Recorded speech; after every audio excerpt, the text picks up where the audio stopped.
Hello everyone, welcome to our channel Quantum Integrated Academy. जैसे कि आप लोगों को पता है कि 31 अगस्त को आपका CHSL 2025 का एग्ज़ाम होने जा रहा है। इसी वजह से हम लेके आए हैं PYQs। लास्ट जो वीडियो हमने अपलोड किया था जिसमें हमने LDCE के PYQs अपलोड किए थे पार्ट 1। आज का जो वीडियो है ये पार्ट 2 के रिलेटेड है। दोस्तों, इससे पहले मैंने कुछ वीडियोस भी अपलोड किए हैं क्योंकि CGL 2025 में हमने देखा कि 2024 के करंट अफेयर्स भी बहुत इंपॉर्टेंट है। इसी वजह से most important current affairs of 2024 का सीरीज ऑलरेडी हमने लॉन्च कर दिया है और वो हमने पार्ट 1 अपलोड कर दिया है। उसके जितने भी सारे PDFs हैं वो हमारे व्हाट्सएप ग्रुप में आपको मिल जाएंगे। मैं लिंक डिस्क्रिप्शन बॉक्स में दे दूंगा आपको। दूसरी बात यह है कि हमारे जितने भी वीडियोस हैं PYQs के रिलेटेड या करंट अफेयर्स के रिलेटेड, वो आपको हमारे यूट्यूब चैनल या फिर हमारे फेसबुक चैनल पे आपको मिल जाएंगे। आप वहाँ से भी जाके इन वीडियोस को देख सकते हैं, which is free of cost. अगर कोई भी स्टूडेंट हमारे ऑफलाइन या फिर ऑनलाइन क्लासेस को ज्वाइन करना चाहता है, वो हमारे ईटानगर और नाहरलगन ये दोनों जगहों पर हमारे ब्रांचेस अवेलेबल हैं। अब वहाँ पर जाके डेमो क्लासेस अवेल कर सकते हैं। फिर अगर आपको ज्वाइन करना हो तो आप ज्वाइन कर सकते हैं। तो आज का जो वीडियो है वो LDC के रिलेटेड है और इससे पहले पार्ट 1 में 11 क्वेश्चंस मैंने सॉल्व कर दिए थे। आज हम 12th नंबर क्वेश्चन से स्टार्ट करेंगे। तो हमें ये याद रखना है, क्लास स्टार्ट करने से पहले सभी स्टूडेंट से ये मैं एक छोटा सा एडवाइस देना चाहता हूँ कि जितने भी सारे क्वेश्चंस हैं उनको कोशिश कीजिए, उनके चारों ऑप्शंस को आपको कैसे पढ़ना है उनको याद रखना है। चारों ऑप्शंस आपको पता है तो इसका मतलब आपका प्रिपरेशन बहुत स्ट्रांग है, आपकी गलतियां कम होंगी, नेगेटिव कम होंगे। और APSSB के जो PYQs है, प्रीवियस ईयर क्वेश्चंस है, उनमें हमने ये भी देखा है कि इन चारों ऑप्शंस को जब हमने सॉल्व किया तो उसी क्वेश्चन में से एक और नया क्वेश्चन हमको मिला। इसी वजह से हमें चारों क्वेश्चंस को सॉल्व करना बहुत ज़रूरी हो जाता है। तो देरी ना करते हुए आज का क्लास स्टार्ट करते हैं। LDC का क्वेश्चन पेपर है, PYQ है और ये पार्ट 2 है। तो चलते हैं क्वेश्चन नंबर 12 की तरफ और आज का क्लास स्टार्ट करते हैं। तो question number 12, the first edition of Siang biodiversity meet 2024 started in. Option है आपके अरुणाचल प्रदेश, मध्य प्रदेश, उत्तर प्रदेश, हिमाचल प्रदेश। तो अब ध्यान से देखिए, क्वेश्चन बहुत इजी है, बहुत ज़्यादा इजी है। सियांग बोल दिया गया है, सिंपल सी बात है, Arunachal Pradesh is the correct answer. Basically 2024 में 10 न्यू स्पीसीज मिले थे, किसके? मौत के। ठीक है, एक तरह के इंसेक्ट्स होते हैं, उनके मौत के 10 न्यू स्पीसीज मिले थे। इसी वजह से सियांग में एक बायोडाइवर्सिटी मीट रखा गया। चलते हैं क्वेश्चन नंबर 13 की तरफ। क्वेश्चन क्या पूछा है? Which of the following is an east flowing river in India? Okay, options क्या आपके? Godavari, Narmada, Tapti, none of the above. अब देखिए ध्यान से इसको, क्वेश्चन बहुत इजी है। अगर हम करेक्ट आंसर की बात करें तो आंसर इज गोदावरी। लेकिन नर्मदा, ताप्ती, इनके बारे में जानना जरूरी है। क्या पता कल नर्मदा से क्वेश्चन पूछ ले, ताप्ती से क्वेश्चन पूछ ले। अगर आप देखा जाए तो नर्मदा को अगर हम देखें, ये आपका अमरकंटक हिल्स इसका सोर्स है और ये आउटफ्लो होता है गल्फ ऑफ खंबत से। खंबत में जाके आउटफ्लो हो जाता है। अगर बात करें ताप्ती की, ताप्ती क्या है? ये अरेबियन सी में, अरेबियन सी, यहां जाके इसका आउटफ्लो होता है। मतलब दोनों ही नदी जो है वो वेस्ट फ्लोइंग है ना। लेकिन अगर गोदावरी की बात करें, गोदावरी जो है ये आपका ट्रम्बकेश्वर प्लेटू से, वहां से, मतलब वेस्टर्न घाट से ये इसका सोर्स है। और ये 8 स्टेट्स में से फ्लो करके फाइनली उड़ीसा में जाके बे ऑफ बंगाल में जाके आउटफ्लो होता है। मतलब ये ईस्टर्न में जाके आउटफ्लो होता है। इसी वजह से गोदावरी जो है वो करेक्ट आंसर है। ठीक है, चलिए नेक्स्ट क्वेश्चन में चलते हैं।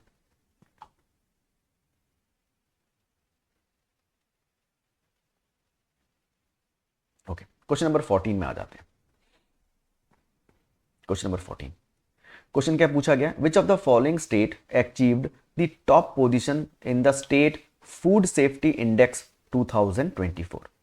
ऑप्शन है आपके तमिलनाडु, सिक्किम, केरला, बिहार। तो इसका जो आंसर है वो है ऑप्शन आपका सी, केरला। ठीक है, तो स्टेट फूड सेफ्टी इंडेक्स 2024 के जो टॉप पोजीशन में है वो केरला है। आगे बढ़ते हैं, क्वेश्चन नंबर 15 की तरफ बढ़ते हैं। चलिए देखिए, question number 15, the first 5-year plan in India was based on which economic growth model? Options आपके Mahalanobis model, Harrod Domar model, Jawaharlal Nehru model, या फिर नन ऑफ द अबव। तो ये क्वेश्चंस आप देख सकते हैं, इजी क्वेश्चन है और ये कर सकते हैं आप। ठीक है, बहुत इजी सा क्वेश्चन है। इकोनॉमिक्स का 5-year प्लान का क्वेश्चन दिया गया है जिसमें फर्स्ट 5-year प्लान कौन से मॉडल पे बेस्ड है, तो इसका आंसर होगा ऑप्शन बी, हैरड डॉमर मॉडल। लेकिन अगर आपको फर्स्ट 5-year प्लान की जगह अगर सेकेंड 5-year प्लान बोल देते हैं कि सेकेंड 5-year प्लान, तो इसका आंसर महलनोबिस मॉडल होता है। पीसी महलनोबिस, प्रफुल्ल चंद्र महलनोबिस, उनके मॉडल के अकॉर्डिंग ये होता। ठीक है, तो आप इन दोनों मॉडल को याद रखिए, मॉडल्स इंपॉर्टेंट है। तो first 5-year plan Harrod Domar model पे बेस्ड है। आगे बढ़ते हैं,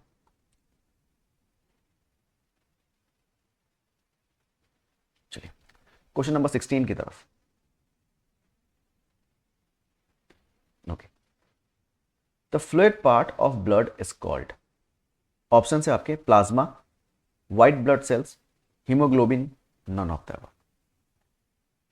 ठीक है, देखिए फ्लूइड पार्ट जो ब्लड का जो होता है उसे हम क्या कहते हैं, आंसर है प्लाज्मा। पूरे ब्लड में 55% जो है वो प्लाज्मा का होता है। ठीक है, तो आंसर है प्लाज्मा। ठीक है, और इसी प्लाज्मा में फाइब्रिनोजेन होता है।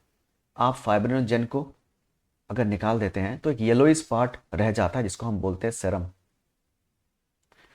इसी सेरम से ही आपका जो ब्लड टेस्ट होता है, जितने भी ब्लड टेस्ट होते हैं वो इसी से होते हैं। ठीक है, तो प्लाज्मा में एक पार्ट होता है जिसे कहते हैं हम सेरम। ठीक, नेक्स्ट क्वेश्चन नंबर 17 में आ जाते हैं। देखिए, vitamin A is a dash soluble vitamin. Option protein, water, fat, none of the above. बहुत ही इंपॉर्टेंट और बहुत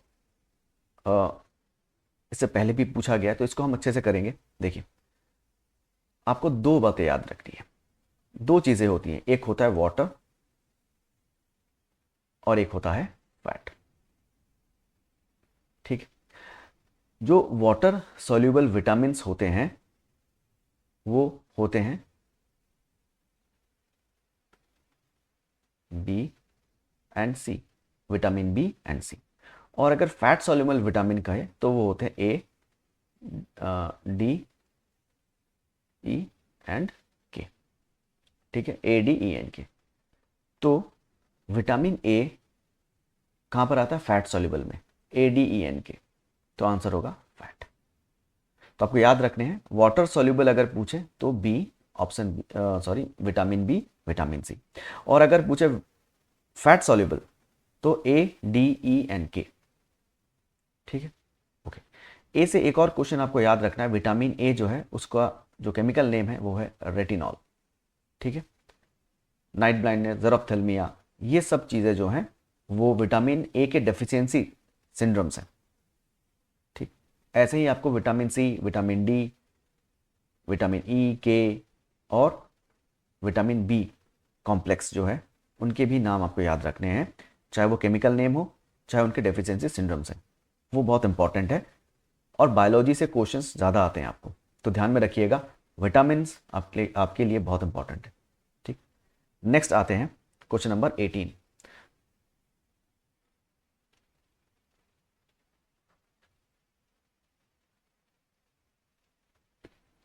who is known as missile man of India for his contribution to scientific research in defence. Option है आपके Homi Bhabha, doctor APJ Abdul Kalam, Vikram Sarabhai, none of that. Repeated question, most repeated questions of APSSB, बहुत बार पूछा गया है। कभी एक क्वेश्चन पेपर में एलडीसी ही शायद या फिर एमटीएस का क्वेश्चन पेपर है, मुझे क्वेश्चन पेपर याद नहीं है, पर उसी क्वेश्चन पेपर में दो दो क्वेश्चंस पूछे गए थे। देखिए कैसे, अगर आपको क्वेश्चन जैसे पूछा गया मिसाइल मैन ऑफ इंडिया तो answer is doctor APJ Abdul Kalam, ठीक है। लेकिन अगर आपको पूछ ले कि father of Indian nuclear programme, क्या nuclear programme, nuclear programme, father of Indian nuclear programme तो होगा होमी भाभा, ठीक है। तो आंसर क्या होगा, होमी भाभा होगा answer, father of Indian nuclear programme, ठीक। इन्हीं के नाम से भाभा एटॉमिक रिसर्च सेंटर खोला गया है, ठीक है, ओके। अगर आपसे पूछ ले father of Indian space programme तो आंसर होगा विक्रम साराभाई, ठीक है। तो तीन नाम बहुत इंपॉर्टेंट है, एक है missile man of India, answer is doctor APJ Abdul Kalam. Nuclear programme पूछे होमी भाभा, और इंडियन स्पेस अगर पूछ ले तो आंसर होगा विक्रम साराभाई। चलिए आगे बढ़ते हैं क्वेश्चन नंबर 19 की तरफ। ओके चलिए, क्वेश्चन पूछा गया है क्वेश्चन नंबर 19, देखिए which of the following is the countries first large research reactor that uses U-233 as fuel. Option से आपके Shakti, Kamini, Apsara, none of the above. चलिए देखिए, अब क्वेश्चन में क्या पूछा गया है, U-233 मतलब यूरेनियम, ये एक हाईली रिएक्टिव एलिमेंट है। तो फर्स्ट जो लार्ज रिसर्च रिएक्टर था U-233 फ्यूल कामिनी, इस रिएक्टर के अंडर में यूज हुआ था, मतलब इस रिएक्टर में यूज हुआ था, ठीक है। तो आंसर इज ऑप्शन बी कामिनी। लेकिन अगर आपसे पूछ ले कि फर्स्ट रिएक्टर, क्या पूछे, अगर first reactor of India and Asia, दोनों का ही, मतलब भारत में भी है, इंडिया एंड एशिया, इन दोनों में ही है, फर्स्ट रिएक्टर कौन सा है, तो आंसर इज अप्सरा, ठीक है। चलिए नेक्स्ट क्वेश्चन में आ जाते हैं। क्वेश्चन नंबर 20 क्या पूछा गया, देखिए which of the following languages given below is one of the official language of United Nation, ठीक है।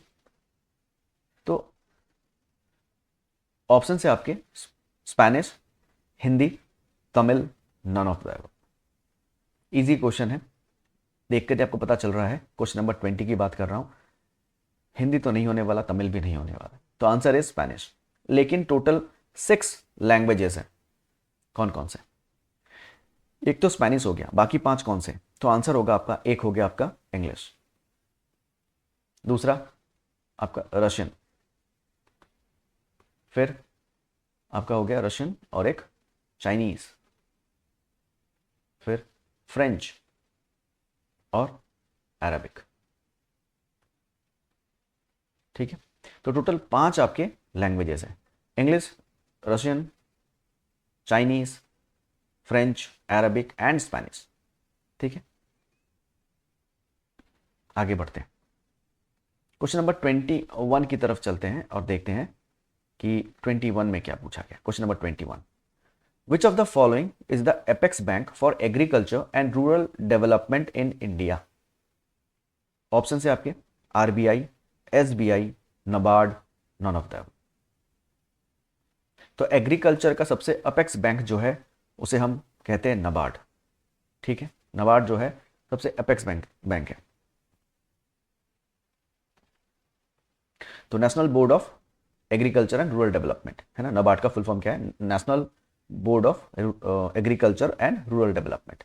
ये 1982 में बना था, ठीक है। तो आपको ये याद रखना, 1982 में बना था नबार्ड, ठीक है। बस एक और चीज़ आपको याद रखिए कि ये जो है वो शिवरमन कमिटी के द्वारा बनाया गया था। किससे बनाया गया था? शिवरमन कमेटी के द्वारा। उसी तरीके से आपको एक और चीज़ याद रखना है, इसको भी थोड़ा याद रखिए कि अगर आपको आरबीआई के बारे में पूछे, क्योंकि आरबीआई का क्वेश्चन आ चुका है। आरबीआई जो है 1935 में जो यंग हिल्टन कमेटी है उसके द्वारा आरबीआई को फॉर्मेशन हुआ था, आरबीआई स्टैब्लिश्ड हुआ था।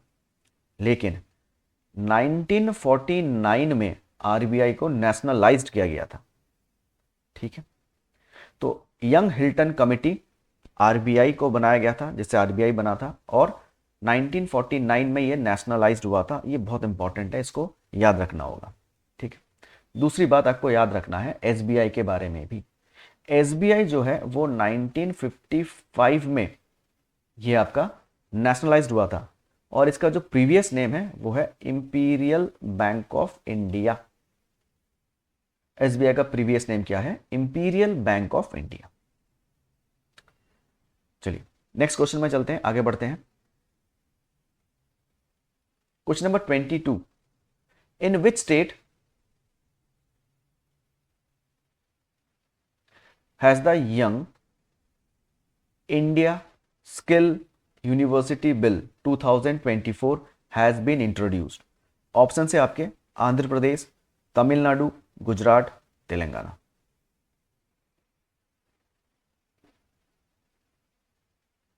तो Young India Skill University Bill 2024 जो है वो आपके तेलंगाना में इंट्रोड्यूस किया गया था।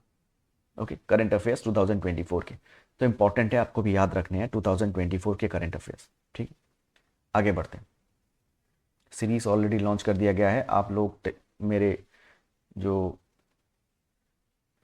व्हाट्सएप ग्रुप है वहाँ पर भी देख सकते हैं, या फिर हमारे जो फेसबुक का जो चैनल है वहाँ पर भी आप उसको मिल जाएगा, इवन आपको यूट्यूब में भी मिल जाएगा। तो 2024 के मोस्ट इंपॉर्टेंट करंट जो सीरीज़ हमने स्टार्ट कर दिए हैं उसको आप फॉलो कीजिए, आपको आई होप उसमें बहुत हेल्प मिलेगी। चलिए क्वेश्चन नंबर 23 में आ जाते हैं। क्वेश्चन मैं टफ नहीं बोलूँगा, मॉडरेट है। क्वेश्चन नंबर देख ले, क्वेश्चन एक बार पढ़ लेते हैं। Arrange the following states in descending order based on their forest and tree cover area as per India State of Forest Report 2023। Option से आपके अरुणाचल प्रदेश, महाराष्ट्र, मध्य प्रदेश। देखिए 2023 स्टेट फॉरेस्ट रिपोर्ट के अकॉर्डिंगली अगर देखा जाए, सबसे ज्यादा जो फॉरेस्ट कवर एरिया है, फॉरेस्ट कवरिंग अगर एरिया है अगर बोला जाए तो वो आपका मध्य प्रदेश है। तो सबसे पहले आपका होगा मध्य प्रदेश नंबर 1 में।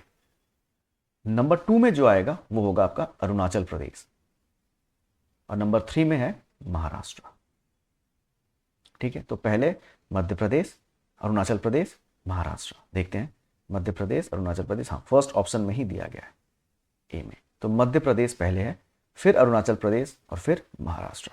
लेकिन अगर आपको क्वेश्चन दूसरा क्वेश्चन पूछ ले कुछ इस तरीके से, क्वेश्चन आपको याद रखना है, ये तो फॉरेस्ट कवर जितना हो गया, लेकिन परसेंटेज के बारे में पूछ ले कि कितना परसेंटेज है, कितना परसेंटेज एरिया सबसे ज्यादा कौन सा स्टेट जो है हाईएस्ट परसेंटेज है फॉरेस्ट कवर में, परसेंटेज क्या बोला गया, परसेंटेज।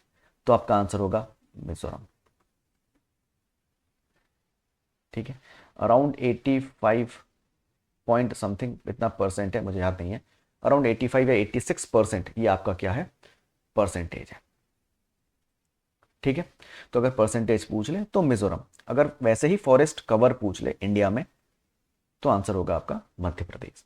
ठीक है, आगे बढ़ते हैं क्वेश्चन नंबर 24 की तरफ। रिपीटेड क्वेश्चन ऑफ एपीएसएसबी बहुत बार पूछा गया है, देख लीजिए। क्वेश्चन नंबर 24 क्या पूछा गया question, constitution of India came into force on, बहुत सिंपल सा क्वेश्चन है, इजी क्वेश्चन है। ऑप्शन है आपके नवंबर 26 1949, जनवरी 15 1952, अगस्त 15 1950, या फिर ऑप्शन डी जनवरी 26 1950। मुझे पता है इसमें आपको ऑप्शंस की जरूरत नहीं है, फिर भी तो आंसर क्या होगा देखिए, भारत का संविधान बना था, ऑप्शन डी जनवरी 26 1950। ठीक है, ये हो गया आपका केम इनटू फोर्स। ठीक है, ये लिखा हुआ है केम इनटू फोर्स।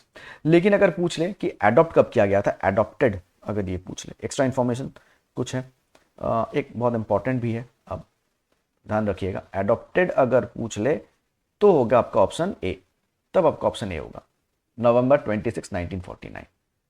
लेकिन एक चीज़ आपने देखा कि जनवरी 26 है और नवंबर भी 26 है, डेट सेम है। कभी सोचा है कि ये 26 नवंबर क्यों है या फिर 26 जनवरी क्यों है, 26 ही क्यों है? आई होप आप बहुत लोगों को आपको पता होगा, जिनको नहीं पता एक बार बता देता हूँ। आपने हिस्ट्री में ज़रूर इंडियन नेशनल कांग्रेस के बारे में पढ़ा होगा और उसमें एक चीज़ आपने पढ़ा होगा ज़रूर, क्या, किस बारे में? वो है आपके 1929 में, 19 दिसंबर 1929 में एक रेजोल्यूशन लिया गया था, किसका? पूर्ण स्वराज का, कंप्लीट इंडिपेंडेंस, पूर्ण स्वराज, कंप्लीट इंडिपेंडेंस का एक रेजोल्यूशन लिया गया था लाहौर सेशन में।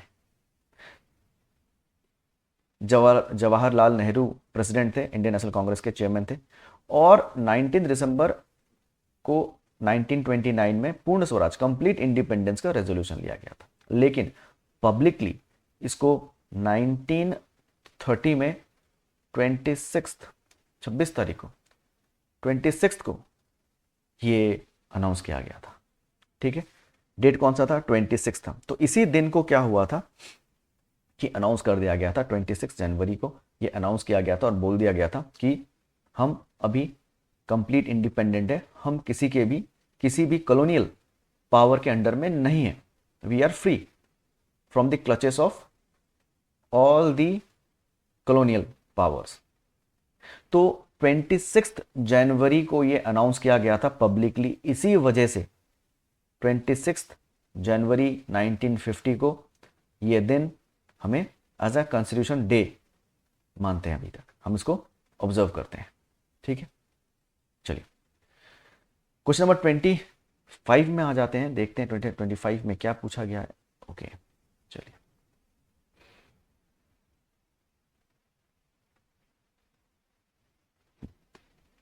25 में क्या पूछा गया, देखिए, what is unique about the Sangetsar lake near Tawang? Option है आपके, it has mystical gold coins and jewels in it. It was formed during the earthquake of 1950. It is the site of an ancient monastery, या फिर none of the above. तो इसका answer क्या होगा? संगीतसार जो lake है तवांग में, इसमें यूनिक क्या फीचर है? तो आंसर होगा option B, it was form during the earthquake of 1950, इसका करेक्ट आंसर। इसमें एक और आपको याद रखना है कि रिवर के मतलब जो लेक है, उस लेक के मिडल में ना, ऐसे अगर लेक है तो लेक के मिडल में ना ऐसे क्या है आपके ट्रंक्स, ट्री के ट्रंक्स जो होते हैं, मतलब जो पेड़ है उसकी जो ट्रंक है वो अंदर है। ठीक है, जो डेड है उसमें कोई पेड़ मतलब कोई पत्ते नहीं है, लीव्स नहीं है, बस आप देख सकते हैं गूगल में भी जाके, बस ट्रंक्स है उसके अंदर। तो ये भी एक यूनिक फीचर है। तो 25 का आंसर होगा ऑप्शन बी। ठीक है, तो कुछ इस तरीके से आपके क्वेश्चंस हमने PYQs करवाए हैं। ये पार्ट 2 है, पार्ट 1 ऑलरेडी मैंने अपलोड कर दिया है, आप वहां पर जाके देख सकते हैं। कोशिश कीजिए आप क्वेश्चंस को पूरी तरीके से पढ़ने का पहले अच्छे से, और उनके जो चारों ऑप्शंस हैं उनको समझने का कि चारों ऑप्शन क्या है। जिस तरीके से हम करवा रहे हैं, जिस तरह से मैंने आपको करवाया, अभी पहले भी क्वेश्चंस आपको करवाए हैं, उनको फॉलो कीजिए एक बार कि किस तरीके से हो रहा है। फिर उसके बाद आप में कॉन्फिडेंस ऑलरेडी बिल्ट हो जाएगा, होगा ही, क्योंकि आपको चारों ऑप्शंस पता है। 31 को एग्जाम है, उसके बाद भी आपके MTS या दूसरे एग्जाम्स भी हैं APSSB के। तो इसीलिए सभी स्टूडेंट से बस एक ही रिक्वेस्ट है कि अभी जितना भी हो सके आप ज़्यादा से ज़्यादा रिवाइज कीजिए, रिवीजन कीजिए, जो भी पढ़ लिया उसको रिवाइज कीजिए। तो दोस्तों आज के लिए इतना ही, फिर मिलेंगे एक नए वीडियो के साथ। हमारे फ्री स्टडी मटेरियल्स को अगर आपको डाउनलोड करना है, आपको चाहिए, तो आप हमारे व्हाट्सएप ग्रुप में ज्वाइन कर सकते हैं। मैं लिंक डिस्क्रिप्शन बॉक्स में दे दूंगा, आप वहाँ पर जाके आप डायरेक्टली वहाँ से आप डाउनलोड कर सकते हैं। कोई भी क्वेरीज़ है आप हमारे जो नंबर्स हैं उन नंबर पे पूछ सकते हैं। तो आज के लिए इतना ही, फिर मिलेंगे एक नए वीडियो में। और जिसमें हम PYQ सॉल्व करवाएंगे या फिर दूसरे जो आपके करंट अफेयर्स का जो सीरीज़ है उसको ही कंटिन्यू करेंगे। तो आप, आई होप आपको ये वीडियो अच्छा लगा होगा। अगर अच्छा लगा है तो काइंडली हमें फॉलो कीजिए, शेयर कीजिए, कमेंट कीजिए कोई भी अगर क्वेरीज है तो आपके, और शेयर कीजिए जितना भी हो सके। आज के लिए इतना ही, फिर मिलेंगे एक नए वीडियो में।